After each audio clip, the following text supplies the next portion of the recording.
Pero entonces, ¿qué es esto de las tasas de interés de las que venimos hablando, que son la base de las finanzas? Algunos definen la tasa de interés como el costo del dinero. Así es, el dinero digamos que tiene un precio. ¿Y por qué el costo del dinero? Porque si yo quiero dinero, tengo que pagar un costo por ese dinero. ¿Cuál es el costo? La tasa de interés. Entonces, si yo quiero 100 ya, 100 euros ya, yo puedo pedírselos a un amigo prestado o puedo ir al banco y el banco me va a cobrar un interés. Me va a decir, oiga, si usted quiere 100 ya, yo le voy a cobrar 105 en el futuro. Y ese es el costo. Esos 5 es la tasa de interés, que en este caso pues sería el 5%. Por eso, algunas personas definen a la tasa de interés como el costo del dinero. El costo del dinero, digámoslo así, en el tiempo. Aquí vamos a ver que también, incluso desde hace miles de años, desde Babilonia, hay algo que se definió como, o más bien, se venía buscando la tasa justa. ¿Cuál es esa tasa de interés justa? Porque si yo estoy cobrando el 100% por prestarle a alguien, pues eso en general se considera una mala práctica. ¿Cómo así que me va a cobrar el 100%? Usted me presta 100 y yo le pago el doble, le pago 200, eso puede ser un poco alto, pero tampoco el 0% o el 0,1%, eso es muy poquito. Si yo voy a prestarle 100 a alguien, espero que al final de un año me entregue más de 100,01, ¿sí? O más de 100, sí, dependiendo de la tasa. Yo espero un retorno, digamos, que compense el riesgo que estoy asumiendo, porque esa persona o esa entidad a la que le presté se puede quebrar o puede decidir no prestarme o puede pasar cualquier cantidad de cosas, ¿cierto? Entonces, por eso es que siempre se ha buscado como cuál es esa tasa justa. Y a pesar de que no hemos llegado a una tasa justa, hemos llegado, los distintos gobiernos han definido algo que se conoce como la tasa de usura.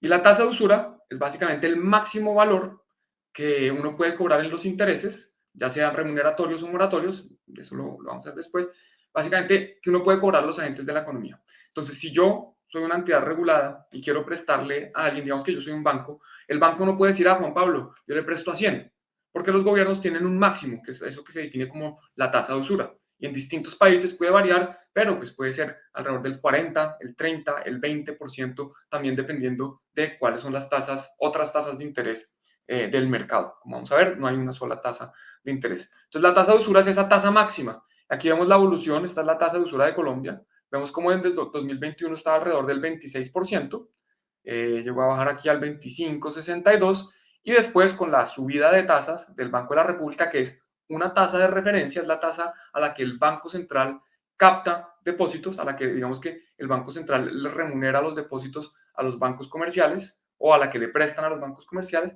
bueno, pues se ha venido subiendo, ha llegado hasta casi el 50%.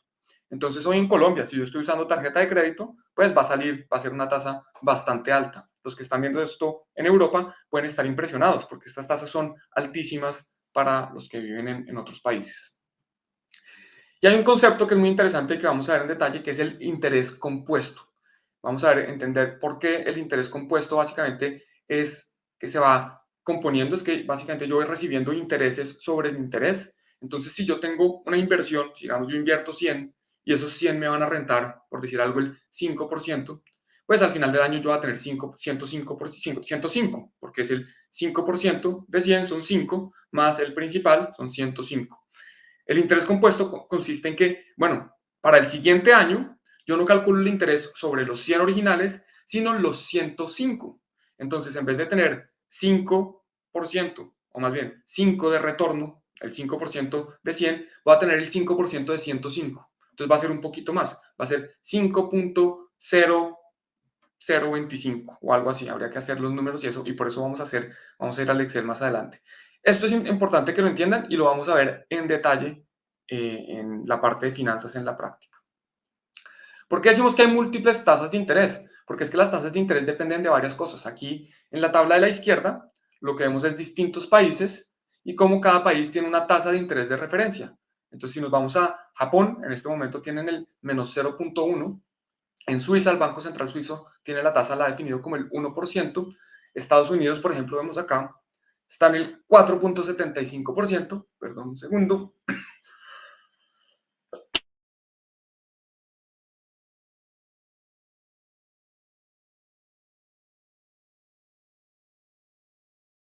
Listo. Disculpen. Entonces, volvemos aquí a la presentación. Mostrar cómo cada país tiene una tasa de interés Y estas tasas de interés dependen de distintas cosas. Dependen del riesgo. Si yo voy a prestar, le voy a prestar dinero al gobierno de Estados Unidos o le voy a prestar al señor que me encontré en la calle, pues yo esperaría un retorno más grande del señor que me encontré en la calle porque estoy asumiendo más riesgo. El riesgo de que el gobierno de Estados Unidos se quiebre o no me pague es mucho más bajo a que el que un señor que acabo de conocer no me pague. O si lo voy a prestar, por ejemplo, a una petrolera. La petrolera tiene que asumir unos riesgos, tiene que abrir unos huecos para sacar petróleo. De pronto hay problemas en abrir los huecos, de pronto el terreno era más duro, entonces tienen que invertir más dinero. O de pronto no había petróleo, sino que había agua. Entonces no van a obtener el retorno. Entonces hay muchos más riesgos en prestarle a una compañía petrolera, a un señor de la calle, que al gobierno de Estados Unidos. Entonces la tasa de interés, el retorno que yo voy a buscar va a ser más alto si le presto a una persona, a una entidad que tiene más riesgo, a una que tiene menos riesgo. También dependen del plazo. Si yo voy a prestarle a alguien y me dice, oiga, yo le pago mañana, pues yo le digo, bueno, de pronto pues, le presto 100, si me va a pagar mañana, devuélvame 100 o 101. O si me va a pagar en un año, no, pues devuélvame 105. Si me va a pagar en 10 años, no, pues yo no le presto 100 para que en 10 años me devuelva 100. Yo le voy a prestar 100 para que me devuelva 200. Entonces la tasa de interés también va a depender del riesgo, del plazo, va a depender de la oferta y demanda por crédito o por liquidez. Por ejemplo, si yo tengo 100 y hay 10 personas que quieren que le preste esos 100, pues yo puedo decir, ah, bueno, presto, pero me pagan el 20%. Porque como hay tantas personas, hay mucha demanda, pues alguien va a decir, oiga, yo le pago. O si no al 20, al 19 o al 18, y así yo empiezo a bajarla hasta que encuentro un mercado.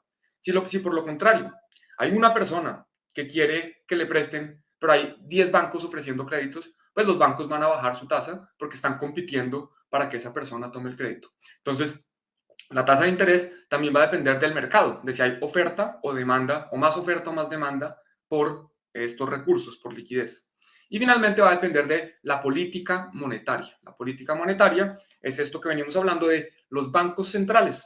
Los bancos centrales, ellos pueden decidir la tasa de interés de referencia, que como les decía previamente, es la tasa a lo que, digamos que un banco, al final del día, un banco comercial, un banco los que conocemos del primer piso, donde uno entra, tiene su cuenta de ahorros. Estos bancos al final del día pueden terminar con un excedente de recursos. Dicen, oiga, yo cerré el día y tengo acá una caja, tengo, digamos, $1.000.000. ¿Qué puedo hacer con ese $1.000.000? Pues puedo ir al Banco Central a depositarlos en el Banco Central y el Banco Central me va a dar un retorno. Y también un banco puede decir, oiga, al final del día me falta $1.000.000. Pues yo puedo ir al Banco Central, poner unos activos de garantía y pedirle que me preste $1.000.000. Y eso es lo que se conoce como la tasa de interés de referencia. Entonces depende de varias cosas y el Banco Central puede manipular o mover, utilizar la política monetaria para subir o bajar tasas. Cuando el Banco Central sube o baja sus tasas, eso afecta todas las demás tasas del mercado. Y también hay un concepto muy importante que hay que tener en cuenta que se conoce como la tasa libre de riesgo. Digamos que en esa búsqueda de la tasa justa o de entender las distintas tasas, el mercado encontró que hay una tasa que se asume como la tasa libre de riesgo. Una tasa de interés o un tipo de interés. Cuando yo hablo de tasas de interés, en español de España se dicen tipos, entonces los tipos de interés, hay un tipo que es libre de riesgo. ¿Cuál creen? Y esta es una de las preguntas que voy a hacer, que espero que por favor respondan en los comentarios. ¿Cuál creen que debería ser la tasa libre de riesgo? ¿Será el 0%? ¿Será el 10%? ¿El 5%? Bueno, mientras van respondiendo, yo les cuento. En el mercado en general, en las finanzas en general, se asume que la tasa libre de riesgo es la tasa de los bonos del gobierno americano.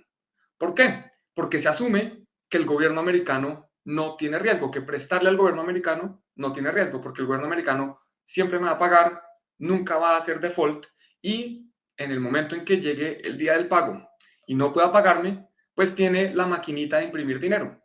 Entonces puede imprimir dinero para pagarme.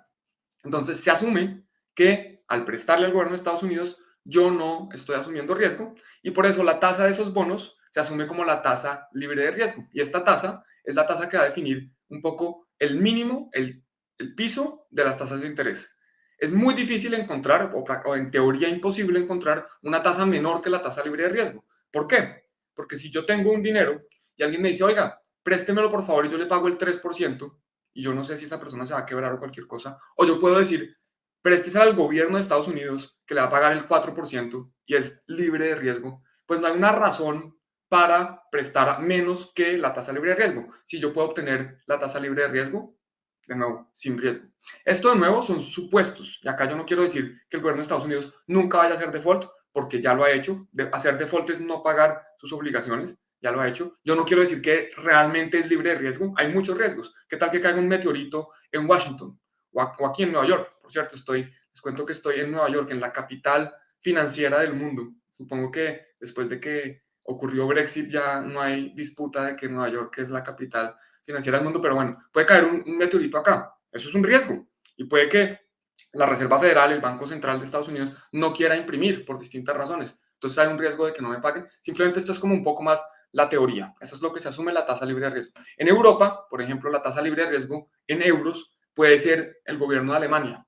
Uno asume que el gobierno de Alemania es muy juicioso, que tiene buenas prácticas, que el nivel de deuda sobre su producción, sobre el Producto Interno Bruto, es muy bajo y por lo tanto es razonable asumir que el gobierno alemán me va a pagar cuando yo le preste. Esa sería la tasa libre de riesgo en euros. Y como les decía, la tasa libre de riesgo es como el piso. Y hay una cosa que se llama la prima de riesgo. Entonces, la prima de riesgo lo que significa es que yo tengo, o más bien, que hay una prima, hay un porcentaje adicional que yo voy a sumarle a la tasa libre de riesgo por una prima que estoy asumiendo, más bien por un riesgo que estoy asumiendo. De nuevo, lo voy a explicar. Si yo digo, al gobierno de Estados Unidos le puedo prestar al 5%, eso es, digamos, lo que me pagan los bonos del Tesoro a 5 años. Vamos a hacer un ejemplo. La tasa no es exacta el 5 en este momento. Y si llega una petrolera y me dice, oiga, yo necesito que me preste a 5 años, pero yo no le voy a pagar el 5. ¿Cuánto me va a cobrar? Entonces yo digo, bueno, como usted tiene más riesgo que el gobierno de Estados Unidos, yo le voy a cobrar una prima. Entonces no le voy a cobrar el 5%, sino el 15%, o el 10%, o el 20%. Ya depende de cada uno cómo asuma pues esos riesgos. Normalmente, lo que uno hace también cuando está analizando inversiones es que hay una tasa de descuento. Y esta tasa de descuento lo que hace es que en el futuro yo voy a tener más bien, en el presente yo tengo una inversión, yo hago una inversión esperando un retorno en el futuro y la tasa de descuento es la tasa a la que yo traigo este retorno que voy a recibir en el futuro, a la que yo hago para traerlo en el presente. Básicamente es que es la tasa que me permite comparar un dinero hoy a un dinero en el futuro. Porque es que 100 hoy es distinto a 100 en el futuro. Yo prefiero 100 hoy y ya vamos a hablar de eso. Y también muy importante es entender esto que se llama la frontera eficiente de Markowitz. ¿En qué consiste esta frontera eficiente de Markowitz? Miren, aquí, como lo he dicho previamente, en el eje Y, en el eje Y, vemos rentabilidad, o sea que cada uno de estos puntos es un activo, cada uno de estos puntos es un activo. Entre más arriba esté, pues más rentabilidad me está ofreciendo, y entre más hacia la derecha esté, en el eje X, hay más riesgo. Entonces, por ejemplo, este activo está ofreciendo menor rentabilidad que este otro, pero también asumiendo un menor riesgo. ¿Por qué? Porque está más abajo, o sea, en la tabla de rentabilidad, en el eje de rentabilidad está muy abajo y en el eje de riesgo está muy a la izquierda. Por lo contrario, este activo me está ofreciendo una mucha mayor rentabilidad, pero pues para obtener esta mayor rentabilidad yo estoy asumiendo un mayor riesgo, está más a la derecha. Y lo que propone esta frontera eficiente de Markowitz son dos cosas.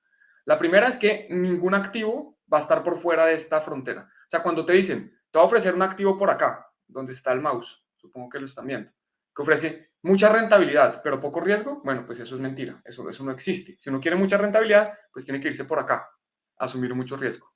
O cuando uno dice, oiga, yo quiero asumir cero riesgo. ¿Qué pasa cero riesgo? Pues que uno tiene que estar muy abajo, tiene que estar por acá. Si quiere cero riesgo, pues va a obtener muy poca rentabilidad o cero rentabilidad incluso. Entonces, la idea de esta frontera es que todos los activos deben estar por debajo de esta frontera. Que tienen que tener una relación riesgo-rentabilidad que digamos que corresponda a esta frontera. Aquí un ejercicio rápido también para que respondan, por favor, listos en el chat. Tenemos un activo A, que es este que está acá, y un activo B, que es este que está acá. ¿En cuál activo invertirían? ¿En el activo A, que está acá, o en el activo B, que está acá? Bueno, piénsenlo, respondan. Y la respuesta es que no hay respuesta. Eso ya depende del perfil de riesgo de cada uno. Porque este activo ofrece menor riesgo, pero menor rentabilidad. O más bien, ofrece menor rentabilidad asumiendo un menor riesgo. Y hay personas que dicen, yo no quiero asumir riesgo, yo no necesito una rentabilidad grande, entonces prefiero este activo. El activo B, en cambio, dice, oiga, El activo B tiene muchísima mayor rentabilidad, casi el doble, digamos, o sea, está más arriba, pero tiene el doble de riesgo. O sea, hay personas que dicen, oiga, yo tengo mucho dinero, yo quiero asumir riesgos porque a mí no me importa si lo pierdo, pero quiero una rentabilidad grande. Pues para esas personas, este activo va a ser mejor. Entonces no hay un activo mejor, en este caso, entre estos dos activos. Ahora nos movemos a un ejercicio. Aparece el activo C. ¿Qué activo es mejor? ¿El activo A o el activo C? ¿Qué activo escogerían ustedes?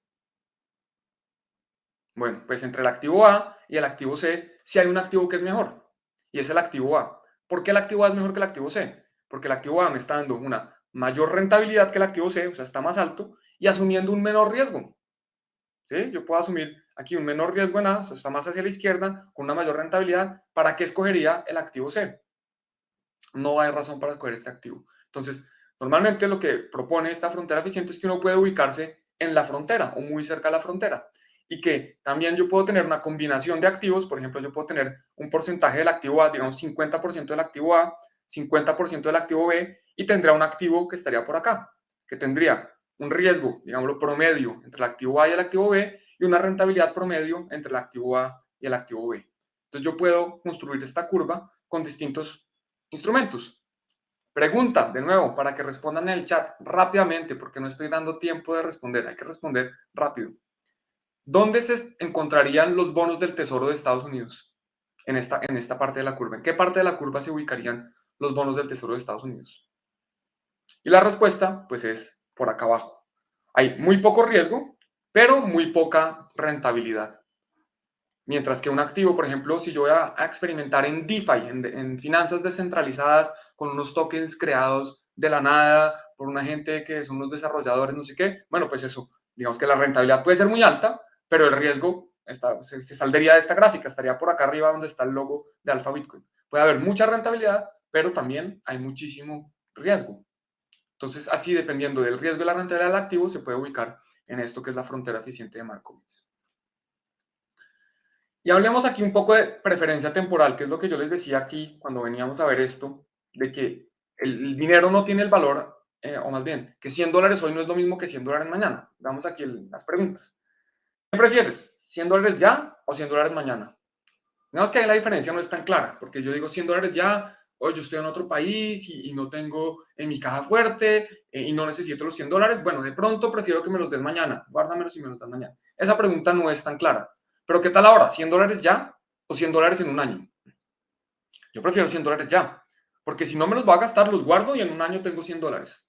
O los pongo a invertir y en un año tengo un poquito más de $100. Mientras que si me los van a dar en un año, he perdido todo lo que, digamos, se conoce como la inflación. Esos $100 ya no van a poder comprar lo mismo y yo pude haber hecho algo más con esos $100. Si nos vamos a 10 años es mucho peor. ¿$100 ya o $100 en 10 años? Pues $100 ya, porque es que en 10 años yo no sé qué va a pasar con el dólar. Es posible que la inflación se dispare, que esos $100 que hoy me compran, digámoslo así, una buena cena con mi esposa, pues en 10 años no me alcancen ni para un almuerzo o un desayuno yo solo. Entonces yo prefiero $100 ya que $100 en 10 años. Y también, si lo vamos a ver más extremo, ¿qué prefiero? ¿$100 ya o $100 en 100 años? Pues $100 ya, porque la probabilidad de que yo esté vivo en 100 años es muy bajita, a menos que la tecnología mejore infinitamente, pues es mejor tener $100 ya. Y ahí es cuando se habla de la preferencia temporal. Nosotros los seres humanos siempre vamos a preferir algo ya que después, que más adelante, porque es que más adelante hay incertidumbre, más adelante no sabemos qué vaya a pasar con el dólar, con nosotros mismos, con la economía mundial, con cualquier cosa. Entonces, para eliminar esa incertidumbre, preferimos ya.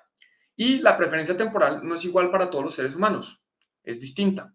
Aquí, por ejemplo, hay un ejercicio que se hizo muy interesante que se llama el experimento del marshmallow. Se ponía a unos niños al frente en una mesa con un marshmallow y se les decía, mire, nosotros vamos a volver la puerta, los vamos a dejar encerrados aquí 15 minuticos. Vamos a volver en 15 minutos y si no se han comido el marshmallow, le vamos a dar otro marshmallow. O sea, una rentabilidad de el 100% en 15 minutos. Si mandamos eso al año, es como una rentabilidad extraordinaria. Entonces los niños tienen que decidir, ¿me como el marshmallow ya? ¿O espero 15 minutos y me dan 2 marshmallows? Y vamos a ver que en el experimento que está grabado, documentado, se ha replicado, distintas universidades lo han hecho, Distintos niños deciden que se van por el marshmallow, tienen una alta preferencia temporal, dicen yo prefiero un marshmallow ya que, que dos marshmallows en 15 minutos. Entonces dicen, pues me lo como ya, cuando abren la puerta en 15 minutos ya se lo comieron, ya no tienen el otro marshmallow. Y hay otros niños un poco más pacientes, con lo que se conoce como una baja preferencia temporal, y están dispuestos a esperar 15 minutos para obtener un segundo marshmallow. Pues lo mismo pasa en la vida real. Hay personas que prefieren endeudarse y consumir ya, y digamos que endeudarse con el futuro. Ellos están diciendo, oiga, yo voy a generar recursos en el futuro que los voy a gastar en el presente para consumir algo ya. Y hay personas, digamos que como es mi caso, que decimos, yo no necesito consumir, yo no necesito un carro, yo no necesito mucho, yo más bien cojo mi dinero y lo ahorro para tener más en el futuro. ¿Hasta qué punto llega eso? Bueno, hasta un punto en que yo voy a decir, oiga, yo estoy cerca de morirme, ahora sí me lo quiero gastar y voy a disfrutarme todo lo que he ahorrado en mi vida. Entonces hay personas en los distintos extremos, hay personas que dicen, no, yo voy a ahorrar todo, yo no voy a gastar nada, no voy a viajar, voy a coger aquí esta bolsita y voy a empezar a ahorrar o invertir. Y hay otros que dicen, a mí no me importa el futuro, yo voy a consumir ya. Y eso es lo que se conoce como la preferencia temporal, que de nuevo es distinto para cada persona, para cada entidad, dependiendo, incluso para una misma persona, va a depender del momento de la vida. Yo a los 15 años tenía una preferencia temporal distinta que la que voy a tener a los 70.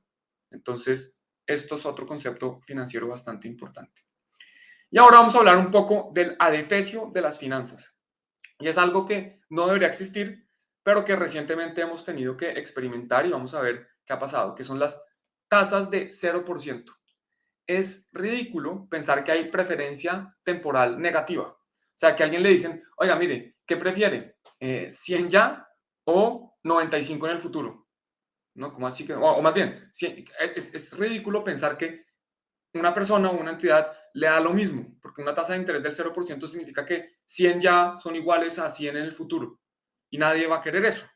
Y además, en este momento no solo tenemos tasas de interés del 0%, sino que tenemos tasas de interés negativas. Entonces, si vemos esta tabla que habíamos visto con las tasas de interés de los distintos países, habíamos visto Estados Unidos, habíamos visto por acá Suiza, etcétera, vamos a ver que hay una que sorprende, la primera, Japón, menos 0.1%. Esto es completamente ridículo. Es pensar que alguien quiere prestarle al gobierno de Japón 100 para que en un año le devuelva 99 o 99.99 o 99.9, no importa, que le devuelvan menos. Nadie va a querer eso.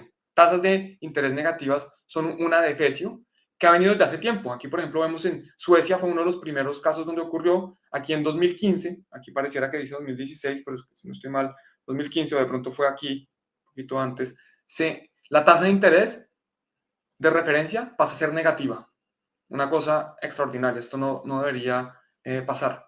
Vemos que hace 2 años, en 2020, perdón, esto es hace 3 años ya, 2020, la deuda que había emitido en el mundo negativa acumulaba 18 trillones de dólares. En español serían 18 billones. O sea, había 18 billones de bonos, de títulos en el mercado que pagaban tasa de interés negativa y la gente los compraba. Eso es un adefesio.